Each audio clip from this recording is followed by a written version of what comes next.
브레인 튜닝, 자정 경제 브리핑.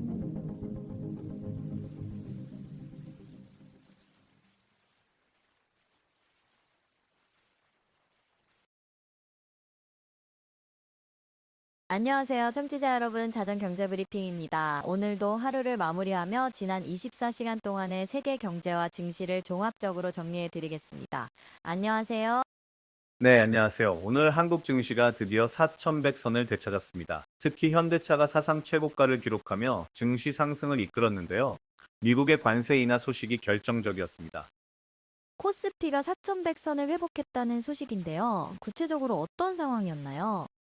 네, 코스피는 오늘 전일 대비 71.54포인트, 1.78% 상승한 4,100.0으로 장을 마감했습니다. 코스피가 4,100대에서 마감한 것은 지난달 13일 이후 16거래일 만입니다. 장 초반에는 4,003.29까지 하락했었는데 외국인과 기관의 강력한 매수세에 힘입어 반등에 성공했습니다. 외국인과 기관이 얼마나 사들였나요? 외국인은 9,926억 원, 기관은 1조 1,530억 원을 순매수했습니다. 두 투자자군이 모두 조 단위 매수에 나선 거죠. 반면 개인 투자자들은 2조 3,229억 원을 순매도하며 차익 실현에 나섰습니다. 외국인과 기관이 사고 개인이 파는 전형적인 상승장 패턴이 나타났네요. 그렇군요. 오늘 주도주는 역시 현대차였다고요? 맞습니다. 현대차가 11.11% 급등하며 31만 5천 원의 거래를 마쳤는데요. 이는 현대차 역사상 최고가입니다. 장중에는 30만 5,500원까지 올라가기도 했습니다. 4거래일 연속 상승세를 이어간 겁니다. 현대차가 이렇게 급등한 이유가 뭔가요? 가장 큰 이유는 미국의 자동차 관세 인하입니다. 하워드 러트닉 미국 상무장관이 한국산 자동차에 부과되던 관세를 기존 25%에서 15%로 대폭 인하한다고 공식 발표했거든요. 더 중요한 건 이 조치가 11월 1일부터 소급 적용된다는 점입니다. 소급 적용이면 이미 지불한 관세도 돌려받을 수 있다는 건가요? 정확합니다. 지난 11월 1일 이후 미국에 수출된 차량에 대해서는 10%포인트 낮아진 관세가 적용되는 겁니다. 이는 현대차와 기아에게 엄청난 비용 절감 효과를 가져다 줍니다. 신한투자증권 추정에 따르면 두 회사의 관세 부담이 4조 8천억 원 가량 줄어들 것으로 보입니다. 관세 부담이 줄면 어떤 이점이 있나요? 여러 가지가 있습니다. 우선 가격 경쟁력이 높아집니다. 고율 관세 환경에서는 판매를 위해 공격적인 인센티브 전략이 필요했는데 관세 부담이 완화되면서 출혈을 줄일 수 있게 됐죠. 또 가격 인상 압박도 줄어듭니다. 전략적 유연성이 생긴 거예요. 거기다 현대차는 미국 하이브리드 시장에서 점유율을 빠르게 확대하고 있어서 이번 관세 인하는 더욱 큰 효과를 낼 것으로 예상됩니다. 증권가에서는 현대차를 어떻게 보고 있나요? DS투자증권은 오늘 현대차 목표 주가를 기존 33만 원에서 43만 원으로 대폭 상향 조정했습니다. 관세 인하 외에도 지배구조 개편 기대감을 반영한 건데요. 현재 현대차 그룹의 인공지능과 소프트웨어 개발 역량이 현대모비스, 현대오토에버, 포티투닷, 보스턴 다이내믹스 등으로 분산되어 있는데 이를 통합하면 밸류에이션 재평가가 일어날 수 있다는 분석입니다. 현대차 외에 다른 종목들은 어땠나요? 삼성전자가 3.14% 상승한 10만 8,400원, SK하이닉스는 0.37% 오른 54만 4천 원에 마감했습니다. LG에너지 솔루션은 3.9%, 두산의 너빌리티는 1.52% 상승했고요. KB금융과 기아도 각각 1.48%, 2.74% 올랐습니다. 시가총액 상위 10개 종목 중 삼성바이오로직스만 2.32% 하락했습니다. 원달러 환율은 어떻게 움직였나요? 원달러 환율은 전일 대비 4.7원 하락한 1,468.8원의 주간 거래를 마쳤습니다.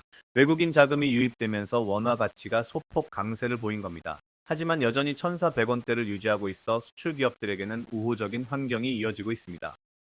이제 미국 증시로 넘어가 볼까요? 미국은 어땠나요? 미국 증시는 목요일 소폭 상승 마감했습니다. S&P 500 지수가 0.11% 오른 6,857.12, 나스닥 지수는 0.2% 상승한 23,505.14를 기록했습니다. 다우존스 지수만 0.07% 소폭 하락한 47,850.94로 마감했고요. 상승폭이 크지 않네요. 시장 분위기는 어땠나요? 투자자들이 다음 주 열리는 연방준비제도 금리 결정을 기다리는 분위기였습니다.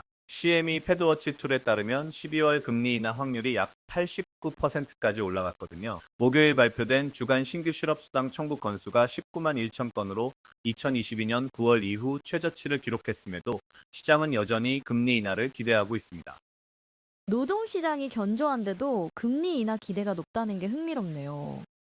그렇죠. 하지만 최근 1년의 경제 지표들을 보면 노동시장이 점진적으로 냉각되고 있다는 신호가 계속 나오고 있습니다. 수요일 발표된 ADP 민간 고용 보고서에서는 11월 민간 일자리가 3만 2천 개 감소한 것으로 나타났거든요. 시장 예상치가 4만 개 증가였는데 오히려 감소한 겁니다. 연준이 고용시장의 위험을 더 크게 보고 있다는 분석이 많습니다. 주요 기술주들 움직임은 어땠나요? 메타 플랫폼스가 3% 이상 급등했습니다.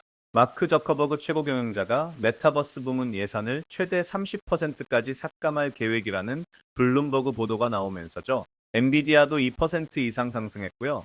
반면 애플은 BTIG 수석 기술 전략가가 1월에 조정 가능성을 제기하면서 압박을 받았습니다. 연준의 금리 인하 가능성에 대해 좀 더 자세히 들어볼까요? 골드만삭스와 뱅크 오브 아메리카 같은 주요 투자은행들은 12월 25 베이시스 포인트 인하가 거의 기정사실이라고 보고 있습니다. 뉴욕 연준 총재인 존 윌리엄스가 지난 21일 칠레에서 가까운 시일 내 추가 조정의 여지가 있다고 발언한 게 결정적이었죠. 연준이 이에 대해 반박하지 않은 것도 시장의 확신을 높였습니다.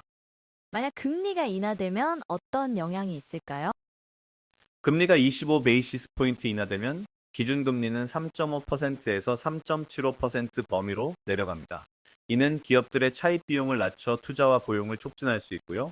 주식시장에는 긍정적으로 작용할 가능성이 큽니다. 다만 제롬 파월 의장이 기자회견에서 다소 매파적인 톤을 유지할 수 있다는 전망도 있습니다. 위원회 내 매파들을 달래기 위한 제스처일 수 있다는 거죠. 암호화폐 시장은 어떤가요?